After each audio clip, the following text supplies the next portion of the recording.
샬롬, 애청자 여러분들, 오늘 말씀의 주제는 평안하게 살고 싶으면 이렇게 하세요. 이런 주제로 말씀을 드립니다. 여러분들 행복하십니까? 행복의 조건이 무엇이라고 생각하십니까? 행복하려면 이런 것을 가져야 한다고 생각하는 분들이 있습니다. 그게 경제적인 부유함입니다. 돈이 없으면 사람 대접 받지 못하죠. 가난은 억울함의 본질이라고 생각합니다.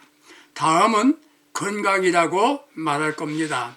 병들면 행복은 없죠. 맞는 말입니다. 행복은 사랑하고 사랑받음이라고 말합니다. 이것도 맞습니다. 그러나 진정한 행복은 마음의 평안입니다. 경제가 부유하고 권력을 갖고 명예가 있다고 해도 항상 불안하면 몸과 정신적으로 평안함이 없으면 행복할 수가 없습니다. 돈이 있어도 권력을 가졌어도 행복할 수 없습니다. 현대인들은 쉽게 분노합니다. 왜 화를 냅니까? 마음이 평안하지 못하기 때문에 그렇습니다. 마음이 평안하지 못하여 밤문 잠문 이루는 수많은 밤을 보내는 이들이 얼마나 많습니까? 많은 사람들이 스트레스를 받아서 머리가 빠져 대머리가 된답니다. 오늘 많은 사람들이 마음이 불안하여서 삶의 의욕이 사라지고 우울증으로 고생하며 지낸답니다. 그들은 가진 것이 많죠. 그런데 기쁨은 없답니다. 그래서 죽고 싶어진답니다. 최고 권력자에게 묻습니다. 평안하신가요? 평안하신가요? 그분 대답인즉 나는 어디를 가든지 경호원을 데리고 다닙니다. 경호원은 있는데 마음에 평안이 있습니까? 요한복음 14장 27절에서 주님 말씀이 내가 너에게 평안을 주리라. 내가 너에게 평안을 주리라. 이렇게 말씀하십니다. 자신이 노력해서 평안해지는 게 아닙니다. 우리 주님이 평안을 주셔야 평안입니다. 주님의 약속입니다. 주님이 주시는 평안을 얻고 최고 행복자의 삶을 살아가는 애청자 여러분 되시기를 주님의 이름으로 축복합니다. 내가 평안을 얻기 위해서 어떻게 해야 됩니까? 평안을 주시는 우리 주님을 마음에 영접해야 됩니다. 우리 마음에 사로잡고 있는 모든 염려를 버리고 주님을 마음에 모셔야 됩니다. 염려는 육체와 영혼을 파괴시키는 무서운 충물입니다. 마음의 염려가 가득 차 있기에 평안이 머물 공간이 없답니다. 무엇을 먹을까? 무엇을 입을까? 염려하지 말라. 주님이 말씀하십니다. 염려란 말을 원문을 보게 되면 메림나오인데 메림나오 이 말은 나윈다는 뜻입니다. 우리는 마음의 평안을 원하죠. 그런데 적대시하고 목숨 걸고 싸우니까 평안이 없지요. 생각이 나뉘어 있기 때문입니다. 우리의 형편은 어떻습니까? 남북이 전쟁 위기의 상황이지요. 여야가 갈등입니다. 왜 그렇습니까? 사상이, 생각이 나뉘어 있기 때문입니다. 이익을 위한 욕심으로 채워져 있기 때문이지요. 주님이 평안을 주시고자 하는데 마음에 염려로 꽉 차 있기에 평안이 들어갈 자리가 없기 때문입니다.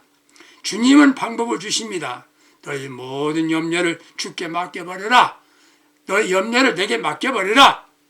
맡기면 어떻습니까? 보이지 않습니다. 그때 마음의 평안이 자리 잡게 되는 겁니다. 평안을 원하면 우리 마음의 염려를 처방하셔야 됩니다. 주님께서 하신 말씀입니다. 이게 바로 믿음이 된 것입니다. 아니 그럴 만한 믿음이 없으면 생각을 뒤집어 보세요. 한국에서 텍사스로 가는 비행기를 타는 할머니가 있었습니다. 사고가 생겼습니다. 모두 당황합니다. 부들부들 떠는 이도 있었습니다. 그런데 한 할머니는 태연하게 자리에 앉아 있습니다. 옆에 있는 분이 묻습니다. 할머니 지금 비행기가 위험하답니다. 어떻게 그렇게 평안하십니까? 그 노인이 이렇게 말합니다. 나는 딸이 둘인데 내가 사고로 세상을 떠나면 천국 간 큰딸을 만나고 무사히 텍사스에 도착하면 살아있는 둘째 딸을 만날 수 있거든요. 딸을 만나는데 무슨 걱정입니까? 이렇게 말하더랍니다. 그렇습니다. 우리는 소망이 있습니다. 그러므로 믿음의 사람들은 여유가 있는 겁니다. 생각만 뒤집으면 평안입니다. 그러나 중요한 것은 우리 마음의 염려를 버리세요. 그러므로 걱정, 염려가 나를 떠나지 않는다면 그 문제 주님께 맡겨 버리세요. 완전히 맡기세요. 그게 믿음입니다. 그런 마음에 평안이 옵니다. 그게 행복하는 방법이고 지혜인 것입니다. 두 번째, 평안하기 원하십니까? 그렇다면 내 삶을 만드는, 내 속에 삶을 어렵게 만드는 쓰레기들을 과감하게 버려야 됩니다. 그 쓰레기가 뭡니까? 하나는 불만입니다. 불만. 사람이 힘들게 살게 되는 게 가진 것이 적어서가 아닙니다. 만족이 없기 때문입니다. 즉 지나친 욕심 때문이란 말입니다. 불만 때문에 우울증에 걸린답니다. 사람들이 사랑한다는 말로 불평을 합니다. 교회를 사랑한다 명목으로 교회에 대한 불만을 토로합니다. 사랑하지 못해도 불만, 불평을 하지 않는 게 사랑입니다. 그러다가 스트레스를 받고 건강에도 손해를 봅니다. 불만을 추방해야 평안해집니다. 없는 것 때문에 불평할 게 아니라 가진 것으로 만족하고 감사하고 살아야 됩니다. 진짜 부자는 가진 게 많은 사람이 아닙니다. 만족하고 사는 사람입니다. 우리는 없는 것보다 가진 것이 더 많습니다. 돈과 권력은 없다고 해도 건강이 있지 않습니까? 가족이 있지요? 자녀가 있지요? 몸에 병들었다, 죽음의 앞에 있다고 해도 우리는 갈 수 있는 천국이 예비되어 있는 겁니다. 힘들 때 가만히 생각해 보세요. 우리는 갈 수 있는 천국이 예비되어 있다. 없는 것보다 가진 것이 더 많다. 오늘까지 날 지켜주시고 내가 필요한 모든 것을 주심에 대하여 감사하고 살아보세요. 그러면 내 마음에 평안해지는 것입니다. 인생을 괴롭게 하는 쓰레기 둘째는 미움입니다. 미움. 사람을 미워하면 미움의 대상도 힘들지만 미워하는 자신도 어렵습니다. 불안합니다. 사울 임금이 그랬던 것입니다. 미워할 이유가 없는데 미워할 때 미움의 대상자다 같이 힘든 것이에요. 평안할 수가 없지요. 마음의 미움을 가지면 부정적 쓴 뿌리가 인체에서 서서히 산성화시켜서 효소의 활성을 터뜨려서 각종 병굴에 대한 저항력이 감소되어 결과는 허약한 병체질로 만들어진답니다. 영국의 의사였던 존 헌트는 미움이 건강에 악영향을 미친다는 데에서 새로운 학설을 제시했습니다. 미움은 독약과 같은 것이라고 강조했습니다. 미움을 추방하려면 마음에 섭섭한 생각을 제거해야 됩니다. 섭섭이가 성장하면 괘씸이가 되고 괘씸이는 원수가 됩니다. 섭섭이가 성장하면 괘씸이가 되고 괘씸이는 원수가 되게 만들어주는 것입니다. 섭섭한 마음은 마귀가 주는 마음입니다. 과감하게 신속하게 물리쳐야 됩니다. 상대가 나를 섭섭하게 할 때 자신은 그럴 수도 있지, 그가 몰라서 그런다, 이런 말 기억하세요. 과식하는 건 이빨로 무덤을 파는 것이고 미움을 갖는 것은 자신의 영혼을 파괴시킨답니다. 증오심, 미움의 벽을 무너뜨리면 사랑의 광장이 보인답니다. 미움의 마음은 즉시 물러가라 하세요. 세 번째, 우리 마음을 어렵게 하는 이 못된 쓰레기는 공포심입니다. 무서운 생각이라는 것이 이걸 추방시켜야 됩니다. 환경 때문에 전해지는 말이나 소식을 들으면서 두려운 마음을 갖게 되면 그 순간 마음이 불안하게 되지요.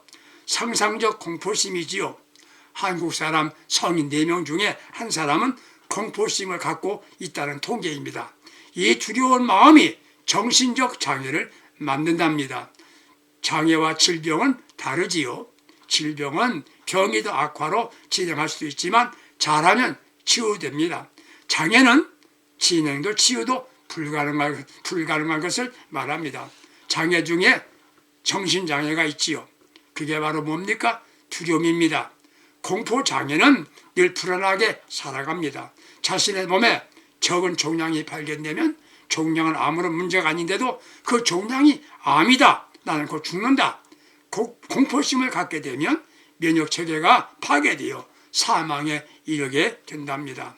성공이론가 나폴레옹 힐은 공포는 모든 논리를 무력화시키고 모든 상상을 파괴시키며 자신감을 꺾어버리고 모든 열정을 지워버리며 모든 의욕을 없애버리는 힘을 지니고 있다고 말했습니다. 그리고 사람을 나태와 비참함과 불행에 빠뜨리고 만드는 것이라고 말했습니다. 마음의 두려움을 찾아올 때 믿음의 사람들은 두려워하지 말라는 말씀을 기억하며 주의 음성을 들을 줄 알아야 됩니다. 우리를 사랑하시는 주께서 우리와 함께 하십니다. 두려워 말라 하신 전능하신 아버지께서 하신 말씀, 이 말씀 무슨 말씀입니까? 내가 너를 책임져 주신다는 말씀입니다. 이걸 믿는 것이 믿음이에요. 믿음 가진 이는 마음에 평안을 얻게 됩니다. 사랑하는 시청자 여러분들, 마음속에는 쓰레기를 싹 버려버리시기 바랍니다. 세 번째, 내가 마음 평안을 얻기 원한다면 단순하게 살아야 합니다. 단순하게 살아야 평안입니다. 우리 주님은 제자들에게 너희는 어린아이와 같이 되라고 말씀하셨어요. 이는 단순하게 살아라, 그 말씀이에요. 체면 용심이 아니지요. 좋으면 좋다, 싫으면 싫다, 이렇게 진실합니다. 가진 것이 적어도 지위와 권세가 없어도 얼마든지 행복할 수가 있다는 것이에요. 그럼에도 우리는 왜 어렵게 삽니까? 너무나 복잡하게 살기 때문입니다. 우리는 무엇을 해도 비교하지 마세요. 남이 하면 나도 해야 되는 것 아닙니다. 다른 이가 잘 돼도 나는 관계가 없습니다. 비교하면 복잡해집니다. 너는 너, 나는 나 이어야 합니다. 문제 생기면 어린이를 어떻게 합니까? 어린이는 즉시 엄마한테 옵니다. 아들, 딸들 보세요. 수시로 엄마와 의논합니다. 혼자 해결하려고 하지 않아요. 믿음의 사람들은 평안하게 살 수가 있습니다. 나를 잘 돌보시는 주님이 계시기 때문입니다. 그분에게 의논하세요. 그것이 뭡니까? 바로 기도가 아니겠습니까? 혼자 하는 것이 아니라 위임할 줄도 알아야 인생을 평안하게 살 수가 있어요. 주님께 어려운 문제를 위임해 보세요. 이것이 바로 평안하게 사는 방법이에요. 우리 믿음의 사람들은 행복한 겁니다. 왜요? 맡길 때가 있기 때문입니다. 그래서 행복한 겁니다. 맡김은 믿음입니다. 맡김이 믿음이에요. 방법은 기도지요. 주님 부르시면 주께서 대응답하십니다. 구하라, 그러면 주신다는 약속이십니다. 기도할 수 있기 때문에 불안할 이유가 없답니다. 불안에 문제 생겼으면 즉시 주님께로 가져오시면 해결됩니다.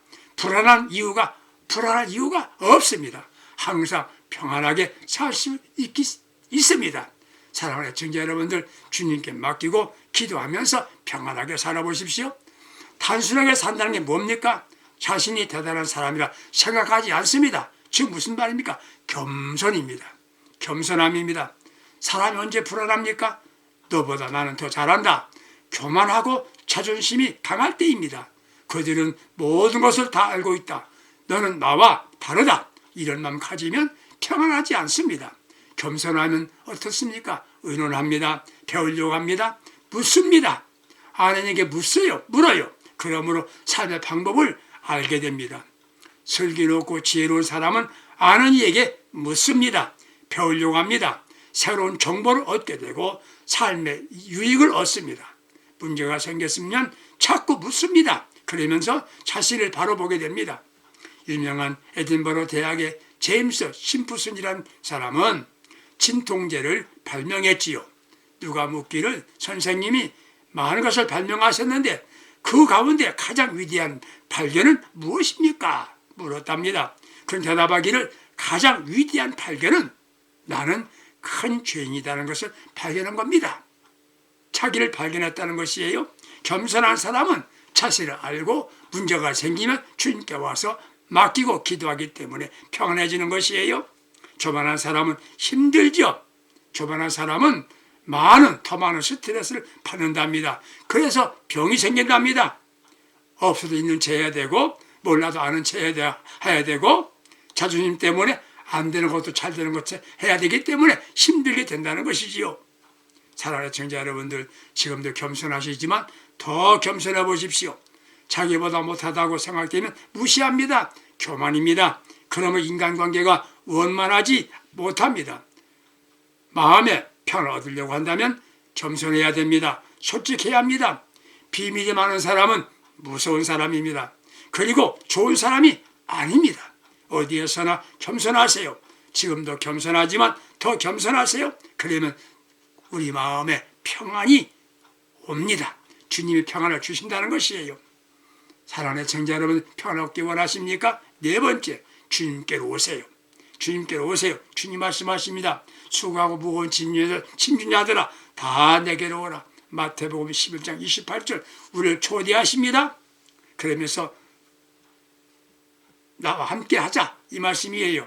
사랑하는 애청자 여러분들, 즐거운 여행도 혼자는 재미가 없는 겁니다.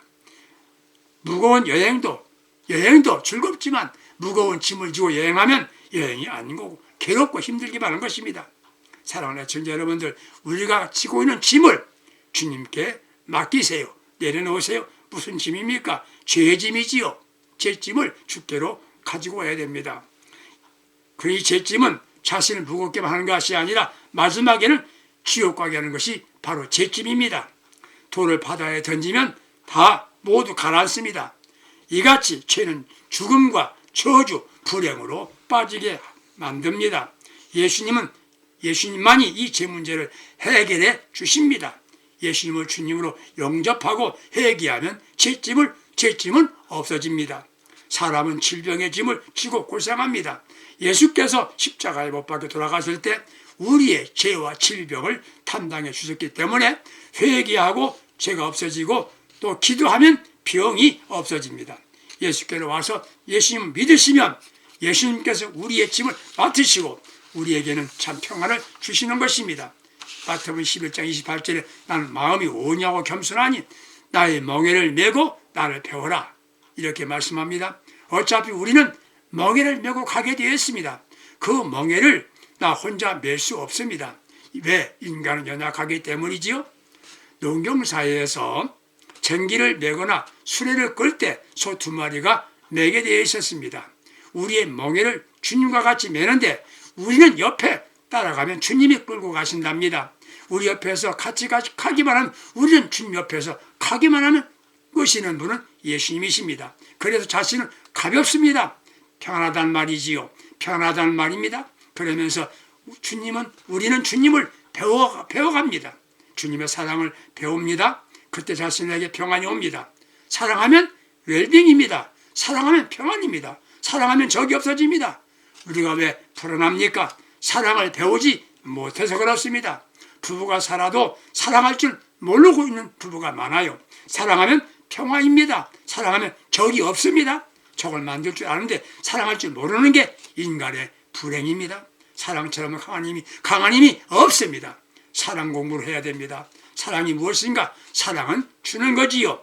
양보해 줍니다. 앉을 자리 상대방의 차를 내어줍니다. 자신이 먹어야 할 것을 먹지 않고 나눠줬을 때 사랑입니다. 상대방을 높여줍니다. 알아줍니다. 도와줍니다. 칭찬해줍니다. 그때 우리 마음속에는 바로 평안입니다. 사랑에는 정이 따르는 겁니다. 정처럼 흐뭇한 게 없습니다. 정처럼 무서운 것도 없습니다. 남녀 간의 사랑을 애정이라고 하지요. 애정. 색을 중심으로 한 사랑을 색정이라고 말합니다. 색을 중심으로 하는 건 색정이고 욕망 중심의 사랑은 욕정입니다. 싸늘한 정을 냉정이라고 합니다. 예수님은 애정, 사랑입니다. 예수님을 배워야 됩니다. 그분의 무한한 사랑은 무한합니다. 제한이 없습니다. 변함이 없는 사랑입니다. 무조건 사랑하면 평안입니다. 사랑은 명사가 아닙니다. 동사여야만 합니다. 실천해야 사랑이란 말입니다. 인생 살다 보면 사랑할 시간이 많이 남아있지 않습니다. 사랑합시다. 사랑합시다. 마음을 넓히세요. 그러면 마음의 평안이 넘치게 됩니다. 그때 세상 살만 날 것입니다. 이게 예수 바르게 믿는 신앙의 힘이다. 예수 바르게 믿는 신앙이 되는 것입니다. 그때 내가 있는 곳에 천국이 될 겁니다. 참 평안으로 가장 행복한 믿음의 사람들이 꼭 되시기를 주님의 이름으로 축복해 드립니다. 아멘. 기도합니다. 평안을 주신다고 약속하신 주님이여, 내 마음에 평안을 주시옵소서. 이를 위해서 염려, 불안, 마음, 미움을 버리고 겸손하게 살겠습니다. 그 주님 앞에 나와 주님과 함께 멍에를 메고 주님을 배우겠습니다. 사랑하며 살겠습니다. 평안을 주신다고 약속하신 예수님의 이름으로 기도합니다. 아멘. 평안하게 사십시다.